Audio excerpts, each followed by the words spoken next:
Hello, welcome to my Bible study in John's Gospel.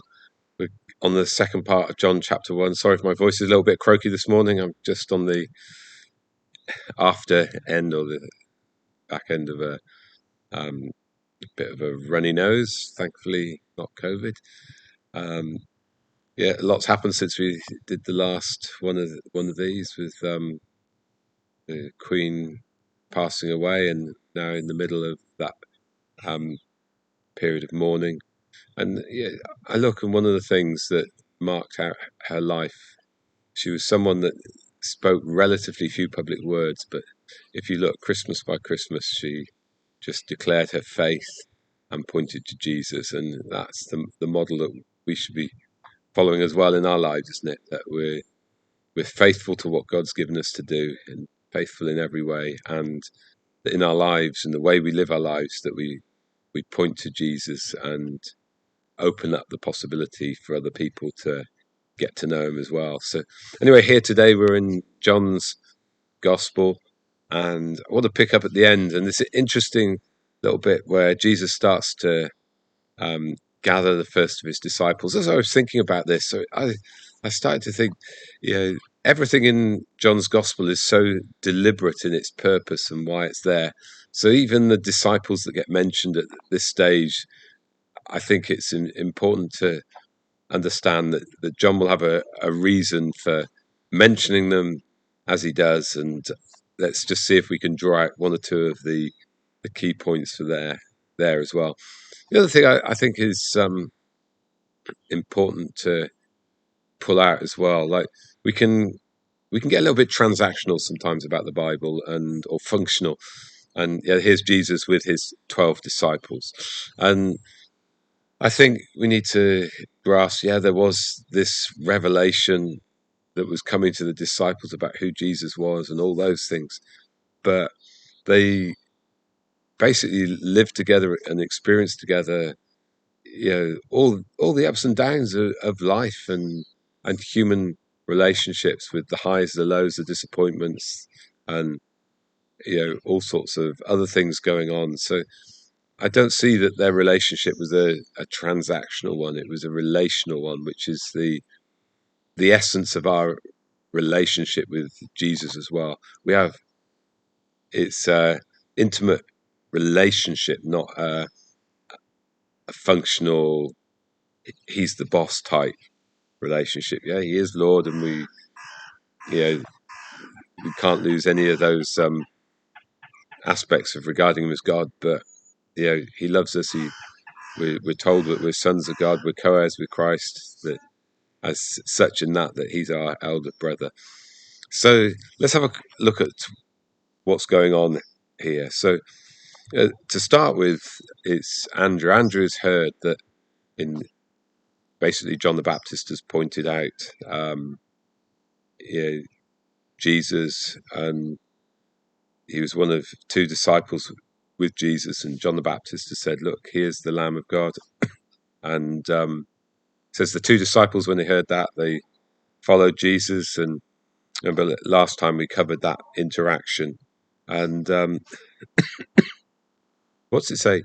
So Andrew, who was one of these disciples, who was Simon Peter's brother, when he heard what John had said, and he followed Jesus, he says the first thing he went to do was to find his brother Simon, tell him, we found the Messiah, that is the Christ. And he brought him to Jesus. And right at the beginning here, we've got the beginning and the basis of how people start to form their relationship with Jesus. And so you have Andrew taking his brother to encounter Jesus, and that is part of our role, as disciples, as believers, that we're constantly looking for that God-given opportunity. Come and see my friend. Come and see my Lord. Come and see my master. I'm using religious language there, but it's that essence. It's, I would like to introduce you to my friend. I wonder in the natural whether we've done that. We've got a good friend with us, and we want to introduce them to someone else that we're meeting. we want to include them. And that's what Andrew's doing here. He's like excited, he's bubbling over. He finds Simon and says, look, come. And what happens when Jesus looks at him? You see, now the interaction isn't Andrew's interaction with Peter, it's Jesus's interaction.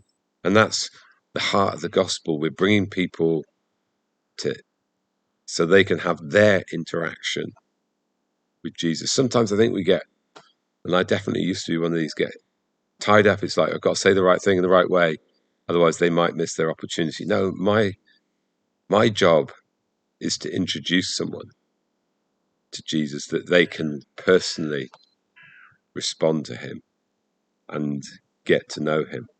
And so Jesus' response is, you're Simon, son of John. You will be called Cephas, which when translated is Peter.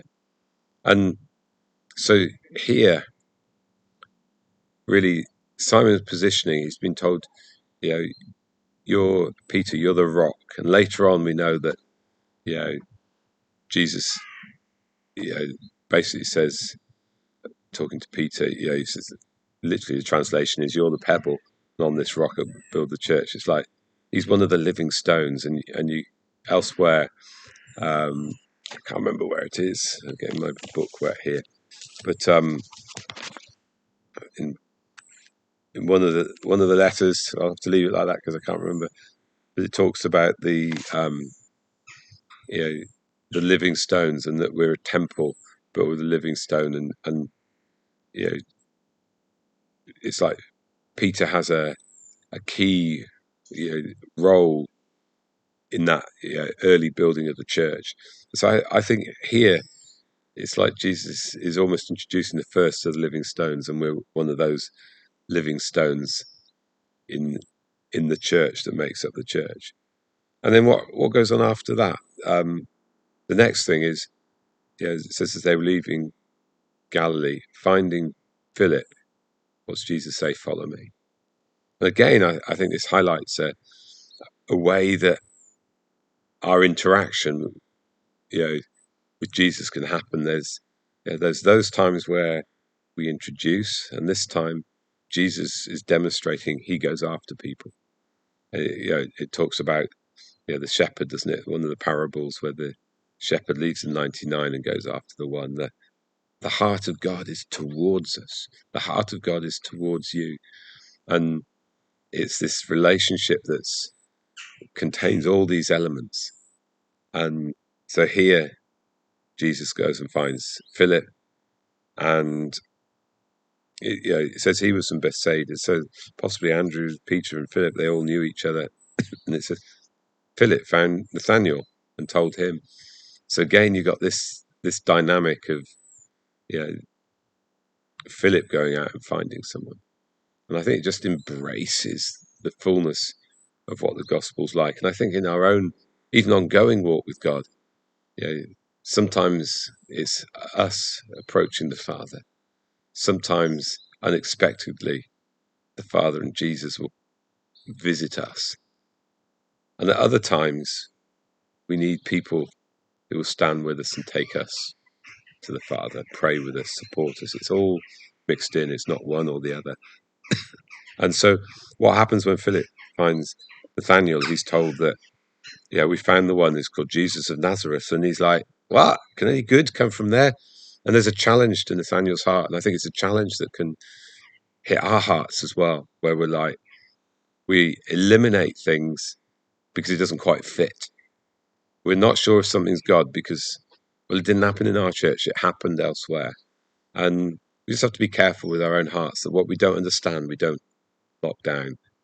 When something breaks our experience, our current experience and pattern, we don't withdraw from it. So Nathaniel's challenging this, but Philip says, come and see. And as he approached Jesus, I love the words of knowledge here. Jesus is just like, words of knowledge or insight says, truly an Israelite in whom there's no deceit.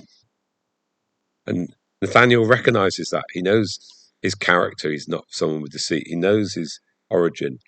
and he knows that Jesus has spoken a couple of words, but they've spoken deep into his heart. And excuse me, Jesus answers, "I saw you while you were under the fig tree," and that was enough. That was enough for Nathanael to know that he had met the Messiah. He says, "Rabbi, teacher, you're the Son of God. You're the King of Israel." It's that moment as it locked it into his heart. And I love this last bit. We haven't really got time to go into any depth, but he just says, "Very truly, I'll tell you, you will see heaven open and angels of God ascending and descending on the Son of Man." If you've got a few minutes, go to Genesis 28, verse 12 onwards. You've got the stairway, the angels on the stairway. Interestingly,